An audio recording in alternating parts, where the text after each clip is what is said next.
After the last round, we have the descendants of the two albums that really started to spark some of the fandom's hatred. Just look at the comments from the last one.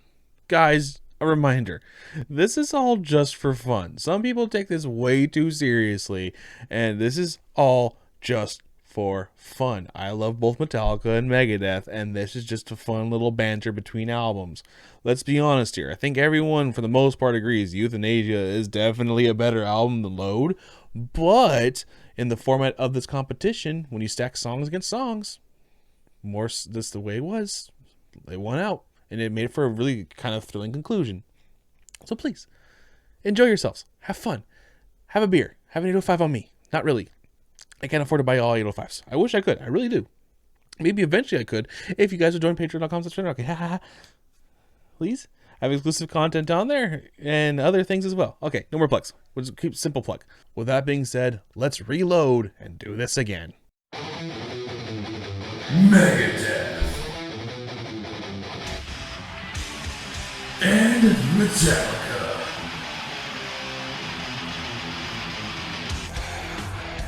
The one scrappy underdog and the Metal Mount Olympus. Two of the greatest metal bands of all time, and one indie on the internet will pit these two juggernauts head to head, album to album, song to song, to find out who truly is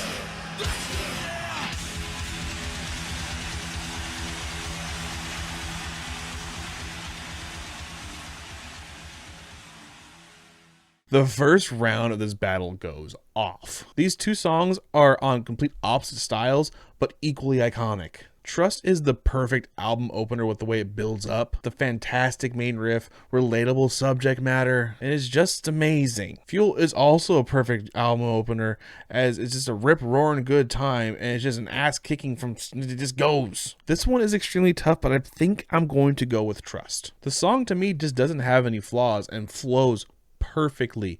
With Fuel, the only part I really feel doesn't fit and kind of throws off the flow is the bridge where it slows down. It just that's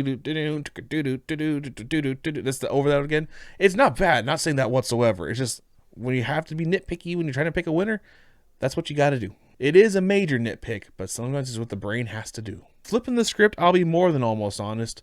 The Memory Remain wins this round. Now, I love Almost Honest a lot, actually. Every time I pick up my guitar, one of the little warm-up riffs is actually playing the Almost Honest riff. It's a great little rolling finger trick on that really helps, help dexterity. Now, Memory is iconic for its video and the spoopy AF outro. It's just an awesome package. Now, Devil's Dance has some extreme sexiness to it, but Use the Man is a super slept on acoustic piece for Megadeth. It is the one riff transition thing flawlessly. When you have one main riff and it develops throughout the song, it's just on perfect display here. If you haven't heard it, go check it out. Remember back when we did, Unforgiven 1 and I said I actually have a different other trilogy as my favorite Unforgiven?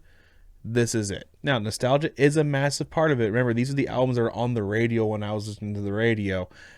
But the little slight country twang to it, a badass replay on the chorus, and just some general heaviness. I love it. Mastermind is a solid track, but the Unforgiven evens the score at 2. So many fans say the bands didn't do thrash in this era. They clearly never heard the Disintegrators. It's basically this album's Fuel. It just kicks straight up ass. Better Than You's main riff really makes you think of Ain't My Bitch. The chorus hits hard and uses a talk box. Always a plus, but this round goes to Death. Slither is done the disservice of sharing the same title as the far superior Velvet Revolver track, so no one ever really thinks of it. Don't come on here saying you do, don't lie. What it does have going in its favor though is it's going up against the Risk Prototype song I'll Get Even. I just don't like this track at all. This round really is a crapshoot. I will give the edge though to I'll Get Even. It has more elements that I like the solo and the bridge. Those are actually both really solid portions of the song.